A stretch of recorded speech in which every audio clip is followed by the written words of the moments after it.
काँग्रेसची निदर्शने, बबनराव लोणीकर यांचा प्रतिकात्मक पुतळा जाळला। भाजप आमदार बबनराव लोणीकर यांनी केलेल्या वक्तव्याच्या विरोधात आज काँग्रेसच्या वतीने निदर्शने करण्यात आली आहे। जिल्हाधिकारी कार्यालयाजवळ झालेल्या आंदोलनात घोषणा देत बबनराव लोणीकर यांचा प्रतिकात्मक पुतळा जाळण्यात आलाय। यावेळी काँग्रेस जिल्हाध्यक्ष मनोज चांदूरकर, काँग्रेस नेते अभिनय मेघे, सुधीर पांगुळ, बाळा माऊसकर उपस्थित होते। जिल्हाधिकाऱ्यांना निवेदन देऊन बबनराव लोणीकर यांच्या निलंबनाची मागणी करण्यात आली आहे।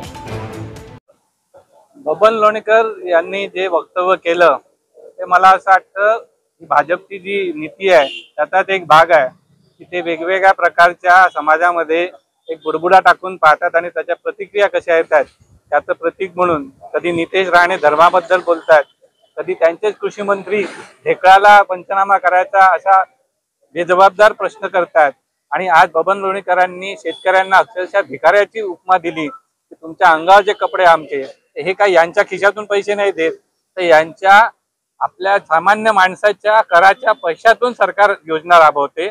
आणि जर का यांनी बबन लोणीकरांनी सांगितलंय मी शेती करतो आणि त्यांचा जर का इतिहास पाहिला तर 2009 ला त्यांची संपत्ती फक्त 95 लाख होती आणि 2024च्या जाहीरनाम्यामध्ये त्यांनी 18 कोटी दिली।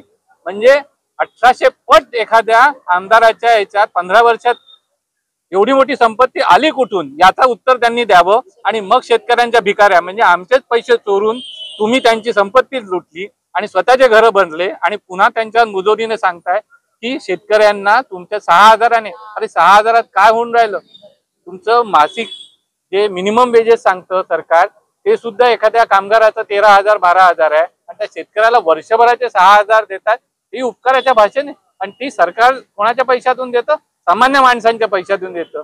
ते अशा मुजोर लोकशाही मधल्या कुठल्याही आमदाराने, कुठल्याही खासदाराने, कुठल्याही लोकप्रतिनिधीने असं म्हटलं तर मला असं वाटतं कायद्यामध्ये तरतूद असावी की अशा पद्धतीचं बेजबाबदार आणि अहंकाराचं बोलणाऱ्याला ताबडतोब कोर्टाच्या याच्यात जाऊन किंवा संसदेमध्ये बदल करून अशा उमेदवाराची आमदारकी खासदारकी रद्द झाली पाहिजे अशी मागणी आम्ही करतो। आणि अशा लोकांचा निषेध आणि याच्या दिखाऊपणा सरकार करतं की आम्ही त्यांना समज दिली। अरे समज दिल्याने काय होतं?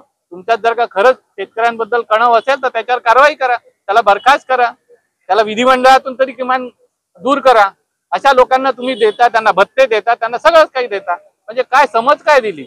याच्या आधी अनेक लोकांनी वाह्यात सारखे बोलले आहेत पण सरकार काहीच करत नाही आहे। हे सगळं सरकारी पाठबळाने होणारं कारस्थान आहे। ते फक्त बुडबुडा टाकून पाहतात। किती प्रतिक्रिया होते आता आपण याचं उदाहरण पाहिलं, हिंदी सक्तीचं उदाहरण पाहिलं, GR लागू केला, गोंधळ झाला, पुन्हा मागे घेतला। हे अशा प्रकारचे एक एक प्रकारचा बुडबुडा टाकून पाहतात आणि त्याची प्रतिक्रिया घेत असतात आणि म्हणून सरकारचं पूर्ण समर्थन आहे असं आमचं मत आहे। गेल्या 1-2 दिवसापूर्वी भारतीय जनता पक्षाचे आमदार बबन लोणीकर यांनी एका सार्वजनिक मंचावरून बोलताना शेतकऱ्यांना सरकारतर्फे ज्या योजना देण्यात येतात त्याबद्दल शेतकऱ्यांबद्दल अत्यंत अर्वाच्य, बेताल, दारू पिऊन केल्यासारखं वक्तव्य केलेलं आहे। वास्तविक पाहता या योजना सरकारच्या आहे आणि शेतकरी काही हमी भावाशिवाय कोणत्या योजना सरकारला मागत नाही। पण सरकारी पैशावर जगणाऱ्या, कारण की हे आमदार खासदार यायला सगळे पगारापासून, पेन्शन पासून, त्याच्या PA पासून, त्याच्या फोन पासून सरकारच्या भरोशावर जगते।